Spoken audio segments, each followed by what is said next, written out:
Good morning everyone. कैसे आप लोग? बढ़िया, सभी लोग पढ़े? अभी तक जो सेट दिया गया है लेखपाल के लिए आप लोगों ने घर पे कर रखा होगा।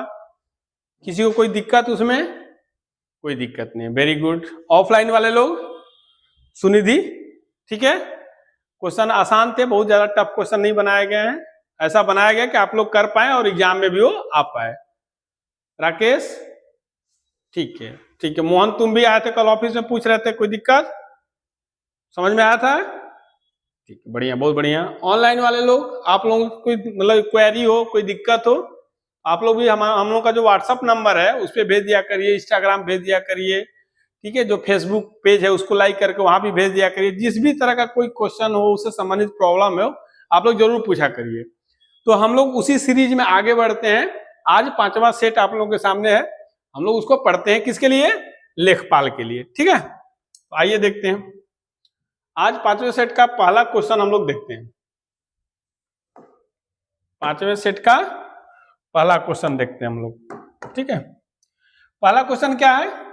पहला क्वेश्चन है कि उत्तर प्रदेश के किस जिले में सौर ऊर्जा संयंत्र, सोलर पावर प्लांट शुरू किया गया है? बहुत ही इंपॉर्टेंट क्वेश्चन है और करंट से रिलेटेड है, ठीक है। हम पहले भी ये बात बता चुके हैं कि जो हम लोग सेट लगाएंगे, जो क्वेश्चन करेंगे, वो क्वेश्चन कैसे होंगे? मिसलेनियस होंगे। मतलब कि उसमें किसी एक सेगमेंट से, किसी एक सब्जेक्ट से क्वेश्चन नहीं होंगे, बल्कि मिले जुले क्वेश्चन होंगे, ताकि आपकी तैयारी फर्दर होते रहे। ऐसा नहीं कि हम लोग हिस्ट्री पढ़ लिए और जब पलटी पे गए तो हिस्ट्री स्किप कर गए, भूल गए, ऐसा नहीं। हम लोग सब कुछ एक साथ पढ़ेंगे, 10 क्वेश्चन में, 15 क्वेश्चन में, ताकि हम लोग की तैयारी भी उसी हिसाब से होते रहे। तो पहला आज का क्वेश्चन है, उत्तर प्रदेश के किस जिले में सौर ऊर्जा संयंत्र शुरू किया गया है? आपके पास ऑप्शन है, पहला ए आगरा, बी अलीगढ़, सी मिर्जापुर और डी सहारनपुर। तो इसका सटीक उत्तर है, सटीक आंसर जो है, सही आंसर है मिर्जापुर। अब आते हैं इसका एक्सप्लेनेशन देखते हैं। उत्तर प्रदेश के मिर्जापुर जिले की दादर कला गांव, याद रखिएगा, हम लोगों को एक एक पॉइंट को भी याद रखना है, फैक्ट्स संबंधित, जो इसका थीम है उससे संबंधित, जो कंसेप्ट है उससे संबंधित, ताकि कहीं से कोई भी क्वेश्चन आए, कोई भी फैक्ट आए, उसको हम लोग कर पाए। तो ये जो सौर ऊर्जा संयंत्र है, सोलर पावर प्लांट है, वो कहाँ शुरू किया गया? मिर्जापुर जिले के दादर कला गांव में। उत्तर प्रदेश का सबसे बड़ा सौर ऊर्जा संयंत्र है, ये बिगेस्ट है, सबसे बड़ा सौर ऊर्जा संयंत्र स्थापित किया गया। इसका उद्घाटन प्रधानमंत्री नरेंद्र मोदी जी और फ्रांस के राष्ट्रपति इमैनुअल फ्रैंको ने किया था। मतलब एक दूसरा क्वेश्चन यहां से ये हो गया कि ये किसके सम्मिलित से है, किसके सहयोग से है? India plus France, India plus France, इनके सहयोग से ये बन रहा है। इसका उद्घाटन किया कौन? इमैनुअल फ्रैंको, मैक्रो ने किया था। यह इंटरनेशनल सोलर अलायंस ISA की दिशा में एक बड़ा कदम भी है, ठीक है। कोई डाउट? तो इसी से देखे आप कई क्वेश्चन बन गए। पहला क्वेश्चन ये वाला कि सबसे बड़ा है ये उत्तर प्रदेश का, कहां पे है? मिर्जापुर। किस जिले में है? दादर कला गांव, मिर्जापुर जिले के दादर कला गांव में। इसका उद्घाटन कौन किए थे? प्रधानमंत्री, भारत के प्रधानमंत्री और फ्रांस के राष्ट्रपति मिलकर किए थे। मतलब ये दोनों का कैसा कोलेटरल है ये, ठीक है। अगला क्वेश्चन देखते हैं। आज के सेट का अगला क्वेश्चन पढ़िए आप लोग। अगला क्वेश्चन क्या है? आज के सेट का अगला क्वेश्चन है कि उत्तर प्रदेश में चकबंदी योजना किस वर्ष लागू की गई थी? तो ऑप्शन है 1954, ठीक है। इसको थोड़ा नीचे कर देते हैं, ये अब दिख रहा, ठीक। उत्तर प्रदेश में चकबंदी योजना कब लागू की गई थी? किस वर्ष लागू की गई थी? तो ऑप्शन है 1954, 1960, 1972 और 1947। ऑप्शन ए है आपका सही उत्तर, ए है, मतलब 1954 में शुरू की गई थी। उत्तर प्रदेश में चकबंदी योजना सन 1954 में शुरू की गई थी। आप इसकी व्याख्या देखिए। चकबंदी का मुख्य उद्देश्य बिखरे हुए खेतों को एक जगह इकट्ठा करना है ताकि खेती आसान हो सके।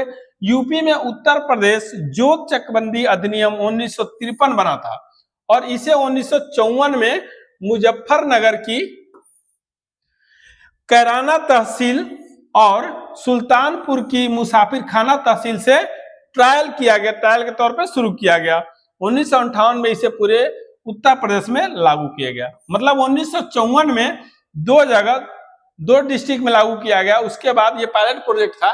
पायलट प्रोजेक्ट जब सही हुआ तो फिर 5 साल बाद 1958 में पूरे उत्तर प्रदेश में इसे लागू कर दिया गया। ठीक है, कोई दिक्कत? एक्सप्लेनेशन थोड़ा बड़ा है लेकिन जानकारी भी ज्यादा है और ये सही भी है आप लोगों के लिए, ताकि कहीं से भी कोई क्वेश्चन पूछे तो आप लोग उसको आसानी से कर पाए। तो एक्सप्लेनेशन व्याख्या से घबराने की जरूरत नहीं है, क्योंकि हमारे पास जितना ज्यादा से ज्यादा इंफॉर्मेशन रहेगा हमारे लिए उतना ही अच्छी चीज होगी वो। अगला क्वेश्चन देखते हैं, तीसरा क्वेश्चन। अगला क्वेश्चन है कि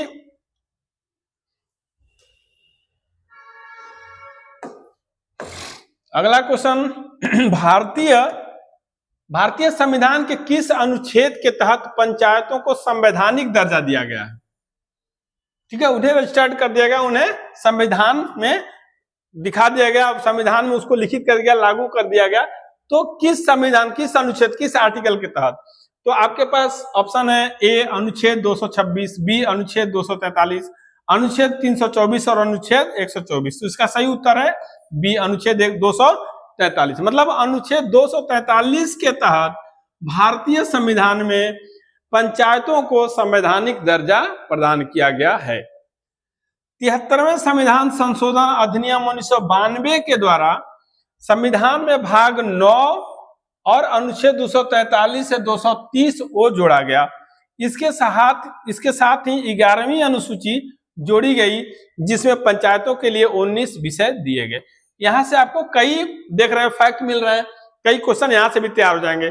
73वां संविधान एक क्वेश्चन, 1992 के द्वारा दूसरा क्वेश्चन, भाग 9 और अनुच्छेद 243 से 43 वो तीसरा क्वेश्चन और 11वीं अनुसूची चौथा क्वेश्चन। तो इस तरह एक क्वेश्चन से आप कई क्वेश्चन बनाने की स्थिति में होंगे। ठीक है, कोई दिक्कत? ओके, अगला क्वेश्चन देखते हैं। लेखपाल के लिए बहुत ही इंपॉर्टेंट क्वेश्चन है, अक्सर आता है और आएगा भी। कह रहा है कि एक एकड़ में कितने बीघा होता है?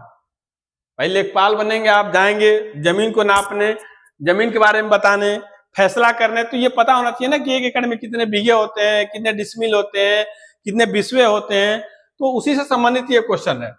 इसका जो सटीक आंसर है वो हम बाद में देखेंगे, पहले ऑप्शन देख लें कि 1 एकड़ में कितने बीघा होता है। तो ऑप्शन ए है 1.6 बीघा, ऑप्शन बी है 2.5 बीघा, ऑप्शन सी है 3.0 बीघा, ऑप्शन डी है 4.8 बीघा। तो उत्तर है ए, मतलब कि 1 एकड़ में 1.6 बीघा होता है।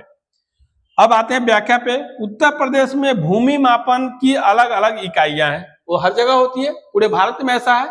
भूमि मापन कहीं बीघा ज्यादा होता है, कहीं कम होता है, कहीं बिस्वा बड़ा होता है, कहीं डिसमिल छोटा होता है। ठीक है, 1 एकड़ इक्वल टू लगभग इतना पक्का बीघा या इतना कच्चा बीघा होता है। पक्का और कच्चा बीघा भी चलता है। तो 1 एकड़ में लगभग 1.6 पक्का बीघा होता है या 4.8 कच्चा बीघा होता है। 1 एकड़ में इतना वर्ग गज भी होता है, इसको आप नाप गज में भी नाप सकते हैं। लेखपाल के लिए यह रूपांतरण बहुत जरूरी है। मतलब यदि कोई लेखपाल या चकबंदी या फिर वहां पे जाता है जमीन नापने के लिए, तो उसको ये बात पता होना चाहिए कि 1 एकड़ में कितना कच्चा और पक्का बीघा होता है और कितना वर्ग गज होता है, उसी हिसाब से उस जमीन की नापी करता है। ठीक है, आइए अगला क्वेश्चन देखते हैं।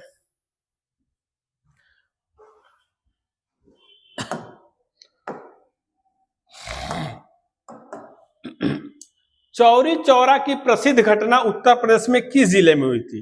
चौरी चौरा घटना हुआ था भारत में, बहुत ही प्रसिद्ध घटना हुई थी। तो उत्तर प्रदेश के किस जिले में? ये ऐसा क्वेश्चन है जो छोटे लेवल से लेकर बड़े लेवल, कभी यूपीएससी में भी ये क्वेश्चन पूछा है, पीसीएस में भी पूछा है, लोअर सबऑर्डिनेट में भी पूछा है, समीक्षा अधिकारी में भी पूछा है, पुलिस कांस्टेबल से लेके एसआई में भी पूछा है और लेखपाल में भी पूछा है और पूछ सकता है। तो चौरी चौरा की प्रसिद्ध घटना उत्तर प्रदेश के किस जिले में हुई थी? ऑप्शन है देवरिया, कुशीनगर, गोरखपुर और महाराजगंज। तो सही उत्तर है गोरखपुर। ठीक है, अब आते हैं इसका व्याख्या देखते हैं। तो यह घटना मतलब चौरी चौरा की घटना 4 फरवरी 1922, डेट भी आप याद रखेंगे, कभी भी पूछ लेता है। 4 फरवरी 1922, कहीं कहीं 5 फरवरी भी मिलता है, वो गोरखपुर जिले के जिले में हुई थी।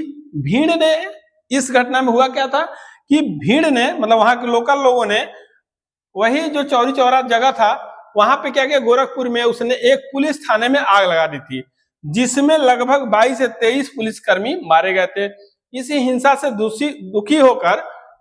दुखी होकर महात्मा गांधी ने असहयोग आंदोलन, नॉन कॉपरेशन मूवमेंट जो उस समय चल रहा था, उसको वापस ले लिया था। मतलब नॉन कॉपरेशन जो 1920 में शुरू हुआ था, असहयोग आंदोलन महात्मा गांधी के द्वारा, महात्मा गांधी जी इससे इतना दुखी हुए कि इस आंदोलन को उन्होंने वापस विड्रॉ कर लिया था।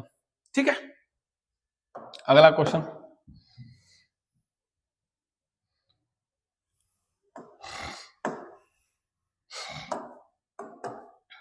अगला क्वेश्चन है कि निम्न में से कौन सा लोक नृत्य या गीत सुमेलित नहीं है। मतलब मैचिंग का ये क्वेश्चन है, इसमें नहीं है। इस तरह के भी खूब क्वेश्चन आते हैं, जैसे कजरी मिर्जापुर, बिरहा पूर्वांचल, चरकुला ब्रजभूमि और कर्मा महोबा। तो इनमें से कौन सा ऐसा ऑप्शन है जो मैचिंग नहीं है, मैच नहीं खाता है, मतलब वो एरिया कहीं कोई और है और नृत्य कहीं और का है। तो इसका सही उत्तर है डी, मतलब कर्मा महोबा का नहीं है। तो कहाँ का है? कजरी, एक एक करके देख लेते हैं एक्सप्लेनेशन। कजरी मिर्जापुर और वाराणसी का गीत है। जो कजरी गाई जाती है जनरली ये पूर्वांचल के गीत है, पूर्वांचल में कजरी लोग खूब गाते हैं, खासतौर पे सावन के महीने में। उसी तरह बिरहा, ये भी पूर्वांचल का प्रसिद्ध लोक नृत्य है, शादी ब्याह में भी खूब गाया जाता है। चरकुला ब्रज क्षेत्र, मथुरा का नृत्य है, जिसमें सिर पर तेल के दीपक रखकर नृत्य किया जाता है। चरकुला कहाँ है? ब्रज क्षेत्र मथुरा का, मथुरा वृंदावन का। और कर्मा, यह खरवार जनजाति द्वारा सोनभद्र और मिर्जापुर के क्षेत्रों में किया जाता है, अर्थात महोबा में नहीं। महोबा आपके एमपी वाले एरिया में होगा, बॉर्डर हो गया, एमपी में हो गया, जबकि ये कहाँ का है? कर्मा कहाँ का है? ये सोनभद्र और मिर्जापुर के एरिया में। हालांकि है बॉर्डर पे, लेकिन महोबा का नहीं है, ये मिर्जापुर का और सोनभद्र का, और मिर्जापुर और सोनभद्र के एरिया में किया जाता है। ठीक है, तो ये ऑप्शन आपके सही है, ये मैच नहीं है, बाकी तीनों मैच है। अगला क्वेश्चन देखिए।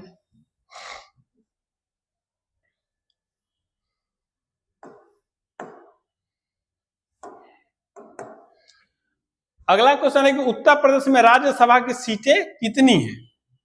सभी प्रदेश की अपनी एक राज्यसभा सीट होती है, उनको आवंटित किया जाता है कि कितनी सीटें हैं, 20 है, 10 है, 2 है, 1 है, 30 है। तो ये उसी से संबंधित क्वेश्चन है, पॉलिटी का क्वेश्चन है कि उत्तर प्रदेश में राज्यसभा की सीटें कितनी आवंटित है या कितने सीटें हैं।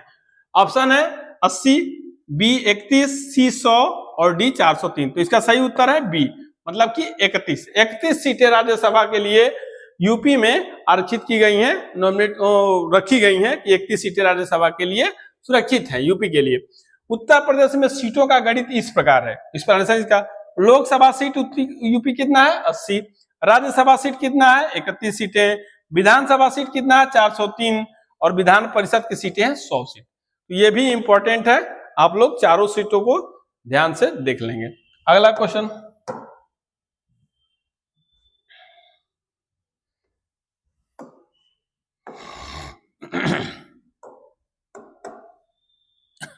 अगला क्वेश्चन है कि ऑपरेशन फ्लड का मुख्य उद्देश्य क्या था? ऑपरेशन फ्लड का मुख्य उद्देश्य क्या था? तो आपके पास उत्तर जो है, आंसर वो ये है कि बाढ़ नियंत्रण, गेहूं उत्पादन में वृद्धि, दुग्ध उत्पादन में बढ़ाना या दुग्ध उत्पादन में वृद्धि, मत्स्य पालन को बढ़ावा देना। तो सही उत्तर है दुग्ध उत्पादन बढ़ाना। मतलब ऑपरेशन फ्लड का मुख्य उद्देश्य क्या था? दूध उत्पादन से बढ़ाना, दूध की उत्पादकता को बढ़ाना था इसका मेन उद्देश्य। आइए एक्सप्लेनेशन देखते हैं। इसकी शुरुआत किसकी? ऑपरेशन फ्लड की। ऑपरेशन फ्लड की शुरुआत 1970 में हुई थी। इसे श्वेत क्रांति भी कहा जाता है। ये भी दूसरा ऑप्शन इसका आता है कि श्वेत क्रांति किसे कहते हैं। उसमें कई ऑप्शन दे देंगे, जैसे ऑपरेशन फ्लड दे दिया, अब ग्रीन दे दिया, कुछ इस तरह करके।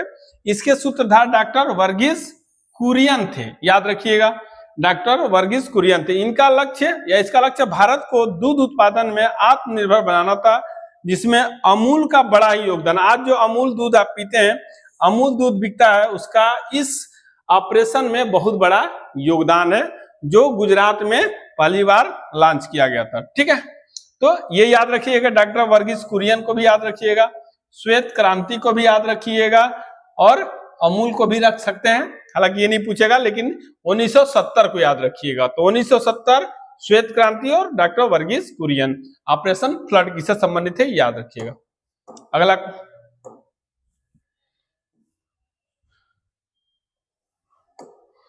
अगला क्वेश्चन क्या है? अगला क्वेश्चन है कि विश्व का सबसे बड़ा नदी डेल्टा कौन सा है?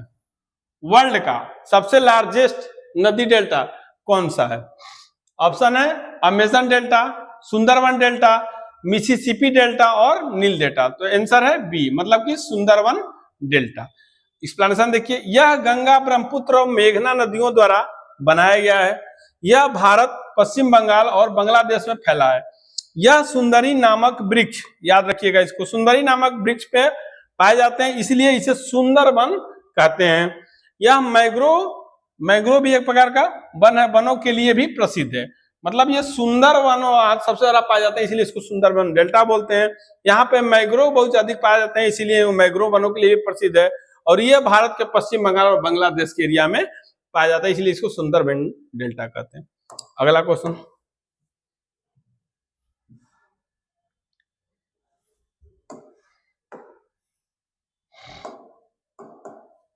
आगे अगला, राजस्व अभिलेख खतौनी में कुल कितने कॉलम होते हैं? ये भी लेखपाल के लिए इंपॉर्टेंट है। राजस्व अभिलेख खतौनी में कुल कितने कॉलम होते हैं? ऑप्शन है 12, 13, 14 और 21। तो सही उत्तर है बी, मतलब कि 13 होते हैं। राजस्व अभिलेख में कुल 13, खतौनी में कुल 13 या 13 कॉलम होते हैं। एक्सप्लेनेशन देखिए, खतौनी वह दस्तावेज है जिसमें किसी व्यक्ति या परिवार की सभी जमीनों का विवरण एक जगह होता है। खतौनी होता है ना, खतौनी में क्या होता है, उस परिवार या उस व्यक्ति की जितनी भी जमीनें हैं, 2 से लेकर 200, 2000 बीघा जो भी है, सब उसको उसमें डिटेल उसके बारे में होता है, उसको पता होता है। खतौनी में बताया जाता है कि आपकी जमीन यहाँ है, यहाँ है, यहाँ है, मतलब जहां जहां भी है उसमें डिटेल मिल जाएगा आपको। उत्तर प्रदेश जोत चकबंदी आकार पत्र 41 और 45 के अनुसार खतौनी में 13 कॉलम होते हैं, 13 कॉलम होते हैं। ध्यान दें, खसरा में 21 और 22 कॉलम होते हैं। भ्रमित होने की जरूरत नहीं है, ये भी इसमें लिख दिया गया एक्सप्लेनेशन में। क्यों? क्योंकि किसमें, खतौनी में 13 कॉलम होते हैं, जबकि खसरा में कितना होते हैं, 21 या 22। तो खसरा और खतौनी में अंतर है, खसरा में ज्यादा कॉलम होते हैं जबकि खतौनी में कम कॉलम होते हैं। ठीक है, तो आज के लिए 10 क्वेश्चन हम आपको दे रहे हैं, अभी उस पर डिस्कस भी किए, एक्सप्लेनेशन भी दिया आपको। तो आज के लिए इतना ही, लेकिन फर्दर मैं आपसे रिक्वेस्ट कर रहा हूं इस चीज को लेके कि आप जब जाएंगे तो इन 10 क्वेश्चन को रिवीजन जरूर करेंगे। और सबसे ज्यादा जरूरी है जो इसका एक्सप्लेनेशन है, जो इसकी व्याख्या है, उसको अच्छे से पढ़िए। उसमें से कई क्वेश्चन आप खुद निकालेंगे, कुछ हमसे भी आके डिस्कस करिए, कुछ अपने दोस्तों यारों से करिए, लेकिन एक क्वेश्चन से कम 5 क्वेश्चन आप इसमें से निकाल सकते हैं, और यही आपके लिए अच्छी बात है। एक्सप्लेनेशन बढ़ा देने का मेरा रीजन अभी यही है कि आप खुद से इसमें से ज्यादा से ज्यादा क्वेश्चन निकालें ताकि आपकी तैयारी अच्छी हो सके। तो आज के लिए इतना ही, बहुत बहुत धन्यवाद। आपका दिन शुभ हो। गुड डे, नमस्कार।